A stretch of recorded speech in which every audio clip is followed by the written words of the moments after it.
Automation behind AI really puts you in a position where you've got a 100-fold army right at your fingertips. AI has changed everything, including how I'm doing business, but also it's making the attackers much faster, more targeted in what they're doing, more successful. Unfortunately, all of a sudden, you don't have to be so sophisticated to be an attacker.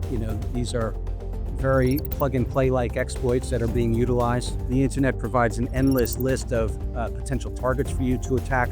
It also provides anonymity to these attackers. You need to have sophisticated people that you can trust when you're hiring security partners. Hi, everyone. Thank you so much for listening to another episode of Beyond the Alert. I'm Anne Gotay, and today I have the pleasure of speaking with Jeffrey Bernstein, who's the founder and managing director of Critical Defense. Jeff, thanks for joining me today. Thanks, Anne. I'm really excited to be here with you. I appreciate the opportunity. Awesome. So we'd love to hear what brought you on this podcast, a bit more about your background. Yeah, for sure. So, I've been working in the industry for about 25 plus years. What caught my eye about this podcast was how I started in the business. Was kind of pre-2000, so it's about 26 years ago. And my first job in information security and cybersecurity was working for a company called Ubezin. Ubezin was a spinoff from the Catholic University in Belgium. It was actually the birthplace of the Rendale triple DES encryption standard. So there's a lot of history there, and the people that worked at the company were fantastic. And it's kind of where I cut my teeth in the industry. We were doing consulting services, security testing, regulatory compliance, some education programs, penetration tests, policies, and procedures.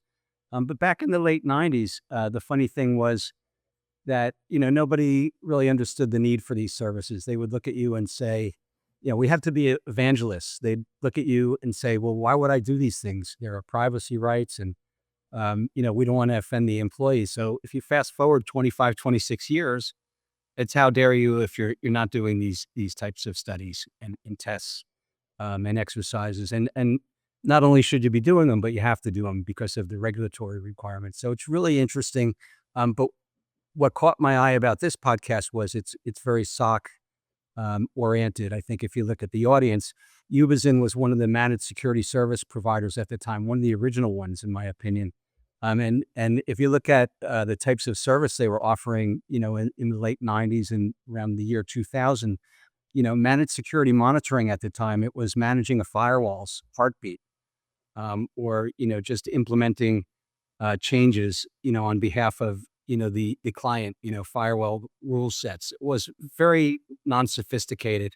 There may be people that would argue with me, as the business grew and got more sophisticated, they were doing policy compliance monitoring and NIDS and HITS monitoring and a lot of other things. But at the very beginning, when I was there, it was really very simple monitoring. So fast forward, again, 26 years, it's amazing to see the sophistication, especially with AI and some of the new technologies that are out there, how quickly it's grown. And I'm excited to be part of this industry and to know so many interesting people. There's a lot of things happening right now in technology and in security. I'm excited to be a part of it.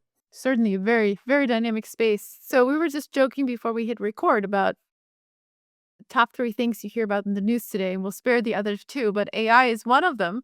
And so in that vein, walk me through a moment when you realized the same AI tools that are making cybersecurity more efficient are also the ones that are handing attackers capabilities we haven't seen yet. Yeah, so if I may, I'm going to just frame things out a little bit and talk a little bit more about me, because I think what's interesting is, over my career, I've worked in, some of the best consulting companies. I would say these have been dream jobs, working with dream staff. When you look at like a Big Four environment, you've got hundreds of thousands of people that work for these firms. I've always been part of the smaller firms where you have the hand-picked people. These are the best of the best, in my opinion. I worked at companies including Solutionary, which is now part of NTT Group. I believe they were purchased by them. Ubezin, I mentioned, is now part of Verizon Business. These were best-in-class companies. I worked at a company called Acero, which was led by former directors from the United States Secret Service, the Bureau of Alcohol, Tobacco, Firearms, and Explosives. They had a participant that was a founding director of the TSA after 9/11. And they also had one of the directors from Shin Bet, or the Israeli security agency. So really interesting people. Worked at a company called T&M Protection in New York City. amazing company. They did close protection and a lot of different practice areas, including healthcare. And they actually were led by, and they continue to be led by, a guy named Robert Tucker, who was most recently the fire commissioner in New York City. So he's back in the business, and him and Mike Mansfield lead that business. So I really feel lucky to have worked in these places. But most recently, I was in a company called Kaufman Rawson.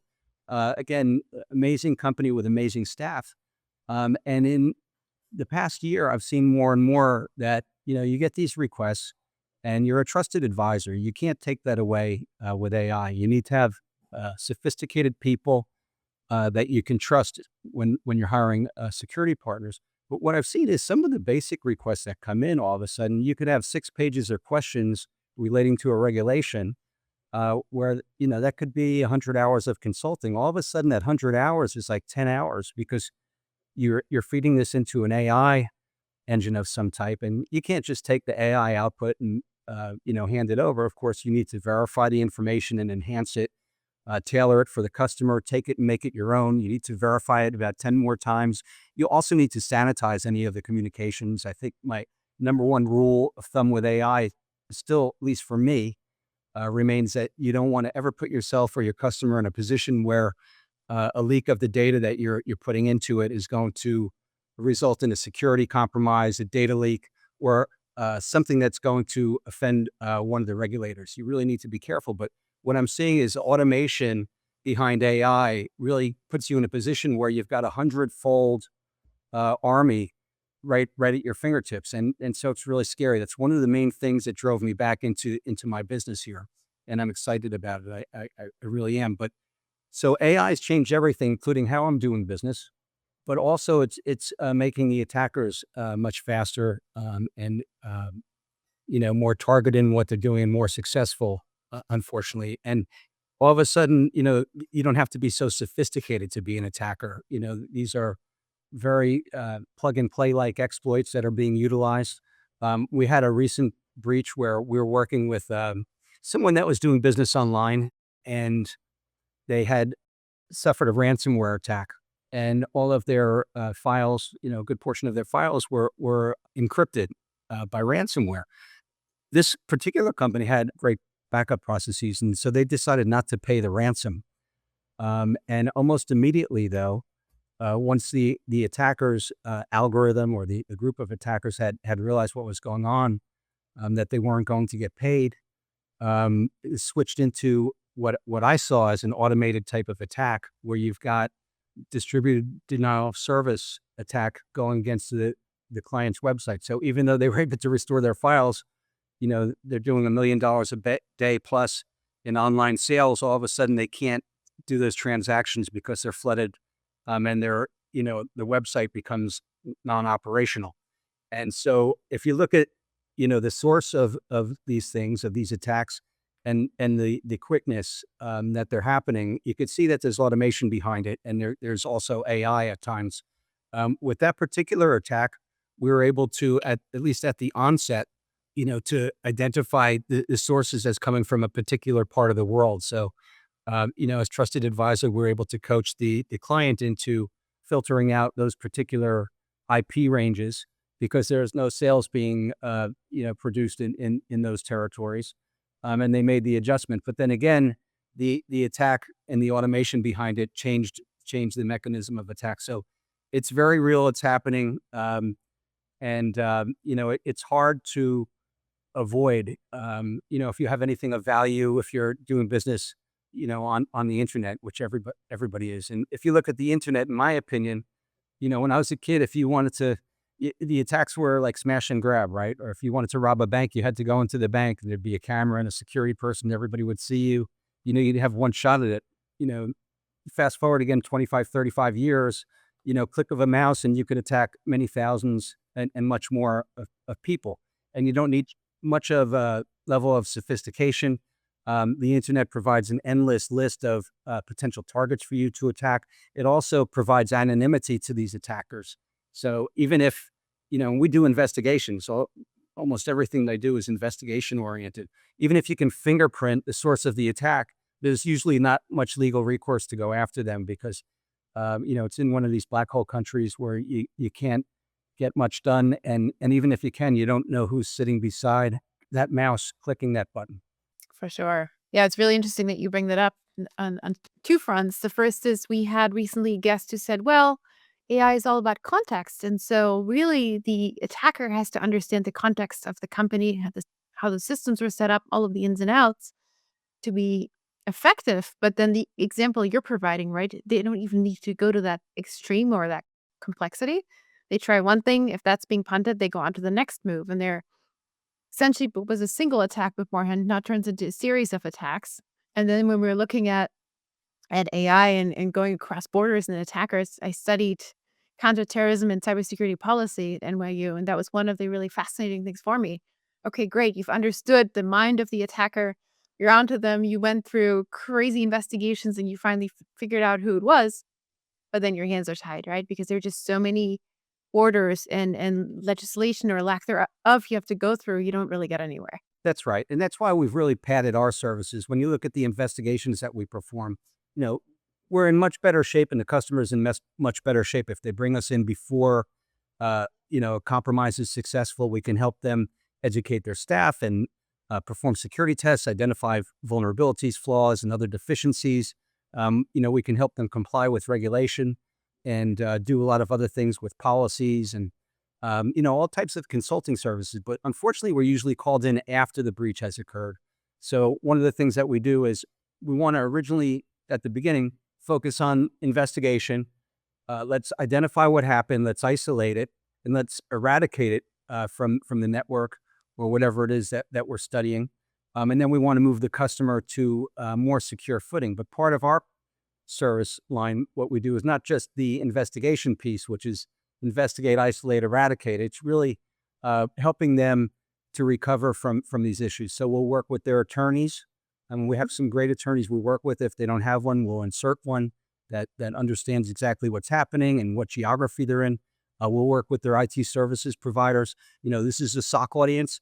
It's a tough business to be in when you have a lot of customers. You don't have to just protect yourself. You have to protect all of your customers. And unfortunately, especially with some of the smaller regional, IT services providers, we see that a lot of the breaches are starting with the IT services providers. So it's really a problem that starts at the provider level. So you've got the attorneys, the IT service providers. If there's money that's gone missing, we'll work with the banks to claw back the funds.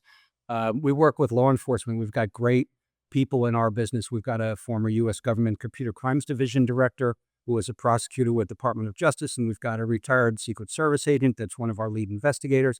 And so we can get the attention of the FBI and the United States Secret Service very quickly. We had a ransomware case recently where, we had 5 people from the FBI jump on with us. We had a data scientist work with us.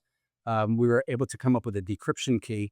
And after several months of a customer not having help, working with some of the top providers, we were able to help them get a decryption key that brought them back to about 86% of recovery. And within that 86%, we had a backup server.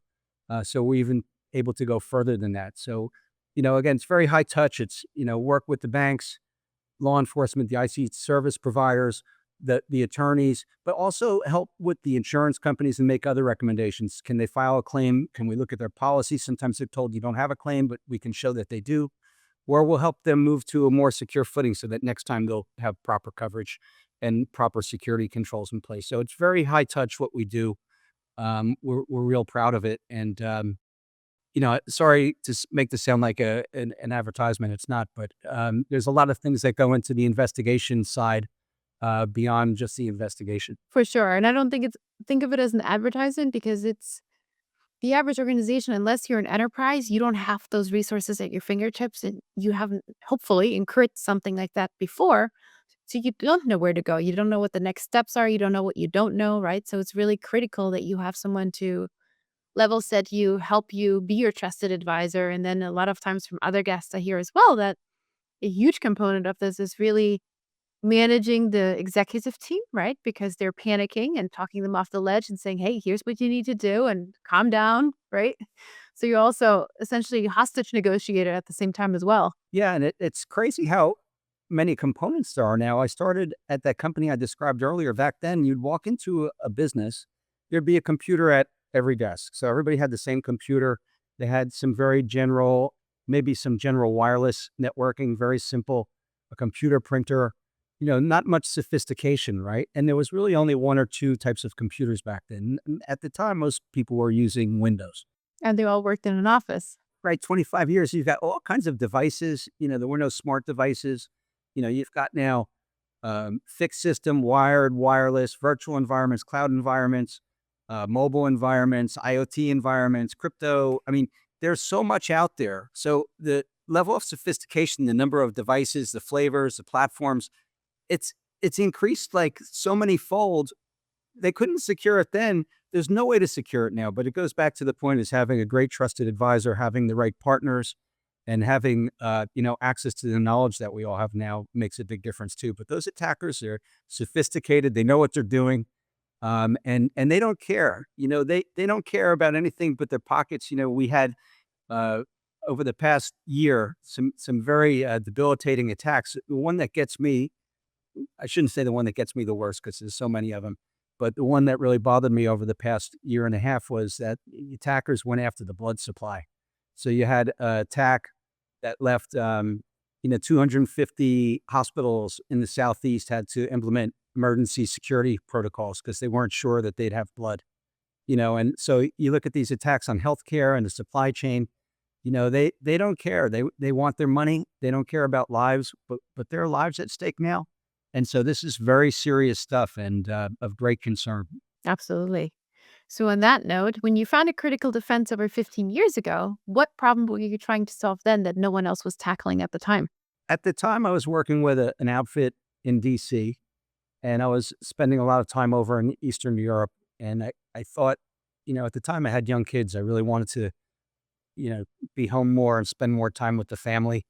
And I loved consulting and what we're doing. I had, this idea in my mind that I could, set something up and get some of the key people that I've had in my life in the security world involved.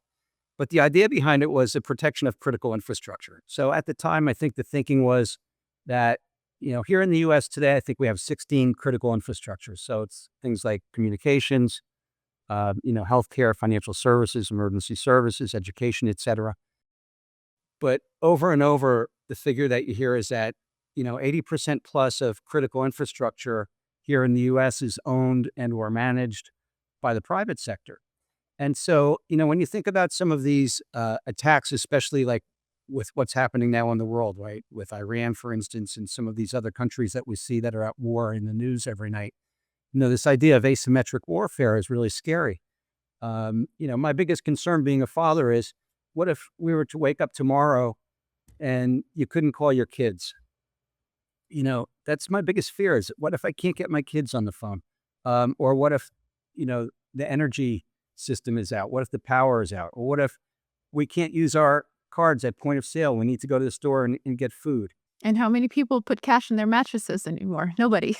But how many of those places don't even take cash anymore? That's the crazy thing. So the idea behind critical defense, this is a long time ago, was just the protection of critical infrastructure. Because, if these attacks occur, the government can't protect us. If 85%, 80% plus of critical infrastructure is under the management or the hands of the private sector, we have to help those organizations improve their security posture.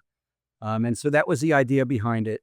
Very high touch, high end consulting with experts that you can't find anywhere else. A lot of the services that we deliver today are delivered remotely. At the time, we would go almost anywhere on a dispatch basis. We don't want to go into the theater of war. We didn't have resources to send a surge team if someone was looking for 20 people to go on a response. But we can direct those activities. And that was the idea behind it. Now, critical defense is spelled with a C, so it's DEFENCE. There was a point where we had an office in New York area. But we are also doing work with the oil and energy sector out of Calgary, Alberta, and Texas, and parts of Canada. Defense is spelled with a C. And then we had a office in Mayfair, London, through a partnership with a TSCM and former British Defense countermeasures intelligence specialist that had a business there. A guy named Jeff Jenkinson. He had a really interesting company. Brought us into London and the EU and the UK, to deliver services to banks, um, and law firms. So, in the EU and the UK, they spell it with a C. In Canada, they spell it with a C. But the biggest factor behind the decision to go with the C was that, um, GoDaddy wanted like $5,000 for the domain with the S. I was able to get the defense with a C for $9.99. Worked out for the best, and you are like a virtual fence, right? So that's awesome. So, when critical infrastructure is the target, what makes those incidents fundamentally different from a typical breach? Well, I think again, it depends, what critical infrastructures are targeted. But I think what happens is lives are, become at stake in certain instances, right? I do a lot of writing, by the way, including for healthcare publications. I've got a new article coming out over the next couple of weeks, which talks about there was a delay a couple weeks ago in the rollout of the new HIPAA security rules. But if you look at the instance of healthcare, right, is let's say you have an emergency and you go to the hospital, and the hospital's struggling with a ransomware attack, and they can't use their computer systems. They can't pull up, your historical data on their systems. They can't use some of the life support, different technologies that are connected to the internet. All of a sudden, again, lives are at stake. The other thing about critical infrastructure is, this idea of cascading consequences, right? Let's say that energy is out and the power is out. All of a sudden, if you're in New York City, the lights aren't working because of that. Then what happens to emergency services can't get out to help. I'm sure we've both been a part of that while living in New York. Yeah, and I had one like that too, probably the same one. But so that's my biggest fear is, these attacks on critical infrastructure. And, as we, it's not a statement on my politics, but as we've the past year, a couple of years, we have a lot of things going on in the world with war and confrontation. Some of these countries, they just don't have the arsenals to compete with us, or, some of the larger, more better armed countries that have really great arsenals. I like to use this term. I heard it like 30 years ago. It kind of sounds cool though, is that bits and bytes are replacing bullets and bombs. And it's true. If you don't have those arsenals of weaponry, how can you get back at like the United States or Russia or some of these countries if you're in a conflict with them? The obvious way to me is, go on the internet with your cyber warriors and launch those attacks against critical infrastructures in those countries. And, it's scary because to me, a lot of it's a paper tiger. It's just doesn't look very resilient. And so I think, government, industry, law enforcement, this idea of the public-private sector cooperation makes a big difference. I'm part of a couple of different organizations here that focus on these matters, and I think over time it's getting better and better. But it's a grave concern for me, and especially being a father, worrying about my kids and my family. It goes back to what I said is, what if we woke up tomorrow and the energy was out and point of sale was down and then the hospital system was down, or you couldn't use communications? It's a scary thought. You won't get gas. You can't even drive to your kids, right? Exactly. Yeah, it's a tricky question, but you do bring up a really good point, or the upside of this is the federal agencies are much more collaborative than years ago with cybersecurity vendors, companies like yourselves, right? There's a lot more tag teaming going on, and that clearly needs to happen for us to be able to try to defend ourselves as a nation going forward. But that also gives a lot of upside, whereas before it was more of a reports an incident and then you don't hear anything back, right? Yeah, and you're a big part of it. And, with a program like this, I watched, many of the podcasts here. It's great information. You've got amazing guests, and you're a very special host. That whoever is behind this, I'm assuming it's you and maybe some other people. It's just a wonderful platform, and again, grateful to be here today and to participate. Appreciate it. So I'm going on to the latter questions. 5 years out, this is such an unfair question. What will security teams be defending against that most leaders are not even thinking about today? I think if I'm in this industry for over 25 years, the one thing that I see that's consistent is, these attackers, they prey on people, right? It's not always a very sophisticated technical attack that's happening. It's somebody's getting tricked into still clicking on a malicious link in an email, opening a payload, an attachment that's got something on it, tricked into giving up the username and password combination, though these type of things and other errors too. If you work as an IT person and make a mistake in a configuration, it's not always being tricked. It's just human error. So I think awareness is key. The other thing, that I see is that people and organizations, sometimes they're promiscuous with their devices and they don't take the time. They take something out of the box. They take a technology out of the box, they plug it in. They don't take the time to configure it properly. Some of these tools, they have security controls, but they don't enable them. So I think that that's part of it. And then the other piece is just that adopting best practices goes such a long way. Over the whole entire career that I've had, over and over, we see the same mistakes. We have, when we do our investigations, a large portion of them fall into three buckets. So it's insider matters like that relate to HR, it's ransomware, and then it's business email compromise and wire fraud. They say wire fraud. I think the FBI says it's like 50% of almost 50% of monies that are stolen by cyber criminals are the result of email compromise. I think that that's accurate. And when I cite, data, I'm usually using like IC3 from the FBI, their yearly report, or the DBIR from Verizon, because I think those two are really good. But over and over, like on the wire fraud attacks that we see, 99% of them, the victim didn't have MFA. So something so basic, if they don't have multi-factor authentication. And so sometimes it's the best practices. If you could adopt best practices, it's going to go a long way, and you don't always need the most sophisticated security technologies to secure yourself. If you do some of the most basic things, update your passwords, you use MFA, limit your attack surface. You've got 20 things on your device or your computer that are not being used, shut them off. You have systems that, it's all attack surface to these attackers. So if you're not using it, get rid of it. And they target hundreds of companies at the same time to check for those very basic best practices or lack thereof, right? So it's much easier with AI. Update your software, put lockouts. I mean, there's a whole list of things. By the way, I don't need to educate this audience because a lot of these people, are the most sophisticated, users out there as your audience. So I don't want to go down this path, but, I'll say that, that's a big part of the problem. Yeah. So again, it falls back on, just being aware. The attacks are getting much more sophisticated. I do a lot of writing, like I write for different publications. I've written a lot on AI and deep fakes and automation. The stuff that you see on your phone, if you're on Instagram Reels or any of these things, it's crazy how quickly this has evolved. A couple of years ago, we were delivering deep fake tests. And it was really like you had to put a lot of effort into it, sophisticated, to come up with a good deep fake to go out and test a company. Now you have these plug and play tools already. It's developed very quickly. So, adopt some of the most basic best practices. They're still good. Update your passwords, use access control, layered security, zero trust is important. But I think in the future, one of my biggest concerns is this idea of quantum.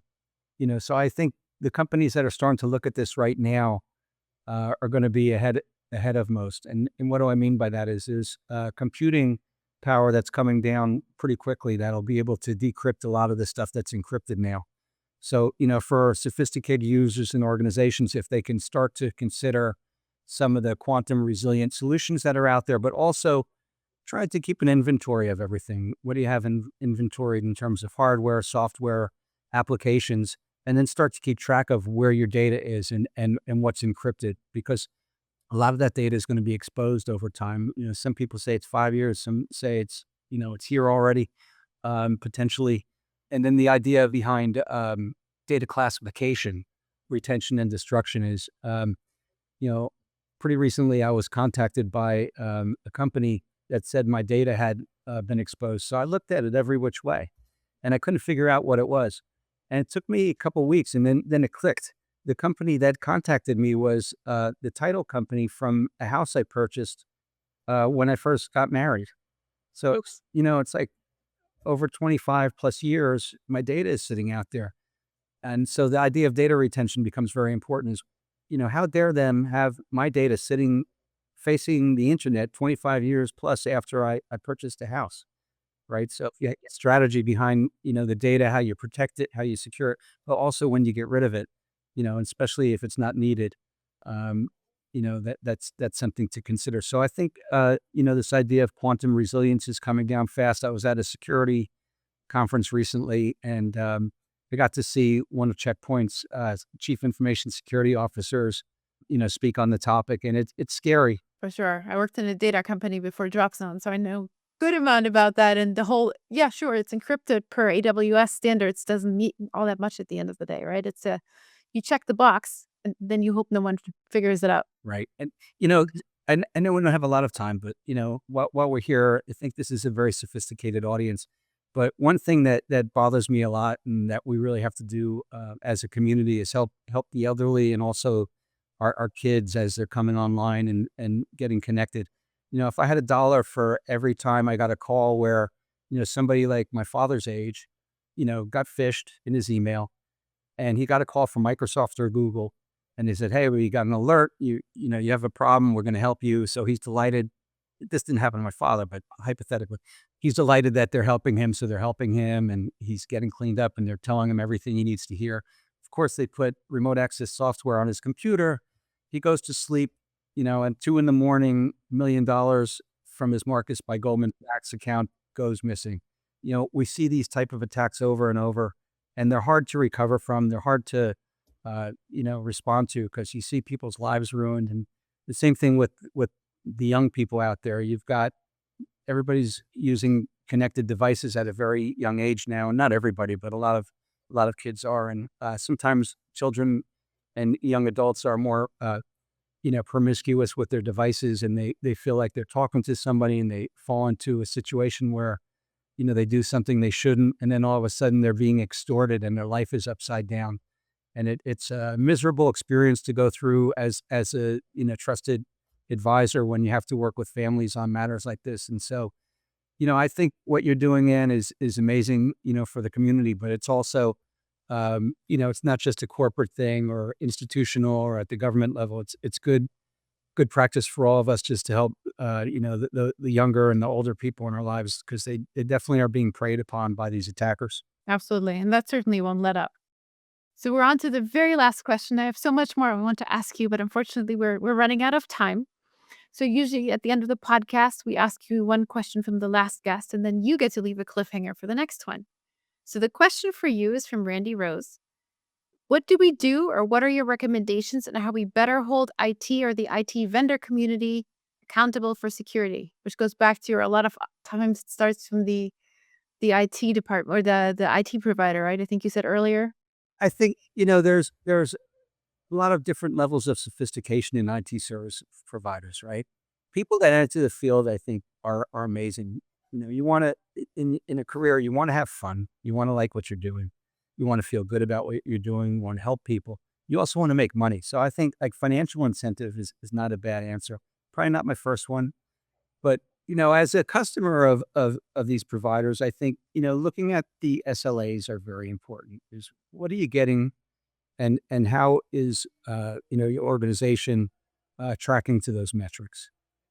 Over and over, we come into a situation where, the services and what should come with the services in terms of levels of service and success, they're not clearly defined, or things have been added. And so it's important, again, to have someone internally or have a trusted advisor to look at these agreements, and to understand what's happening, and then to go out to third parties on occasion and have verification of what's happening, right? You have a pen test delivered, a risk assessment, third party vendor audit. If you look at a lot of the attacks out there, very often you could have the most sophisticated security controls, the best staff, the best budget. But if you're sharing your data with a company that doesn't have those same controls and, talent and budgets, you're just as exposed as if you didn't have those controls in the first place. So I think it's over 10 years ago, NIST added, I think it's 2015, maybe I might be wrong. NIST added vendor governance to the NIST cybersecurity framework. And so it's critical to know who you're doing business with. And again, the idea is you're only as secure as the weakest partner that has access to your data. So, look at the reputation of your providers, do proper due diligence, speak to the customers, review the SLAs, make sure that expectations on both sides are there, and then also have third-party validation of the services that they're provided. I don't want to go on and on here, but as an assessor, we often perform security vulnerability assessments and pen tests, and we come in and the customer says, "Well, here's our report. We had 500 vulnerabilities. This is from our IT service provider showing that they've all been patched." Sometimes those things don't include third-party applications. A lot of times the patches, the upgrades, the configuration changes, they're not properly implemented. So having a third-party and independent view of those things, we do incident response investigations. We're really more crisis management people now. I like that term a little bit better. It's always odd for me when we come in where somebody has a managed service provider, and then people are going to flame me for this, but the managed service provider is also doing the incident response. So, sometimes it's the managed service providers where the attack started, and then you have them investigating the attack. So it's good to have, separation of duties there, and to have a good trusted advisor. And again, I don't mean to pick on anybody. I think your audience is amazing. And again, I'm just so pleased to be here with you today. And far from perfect. I hope that this was good and that your audience enjoyed it. I know I'm grateful, Anne. Thank you so much. You have one question left that you want to ask the next guest. What is your biggest fear for the business community moving forward? Let's say 3, 5, and 10 years out. All right.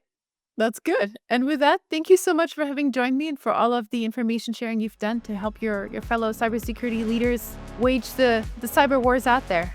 Pleasure having you on. Thank you, Anne. Thank you. And thanks to all of our guests.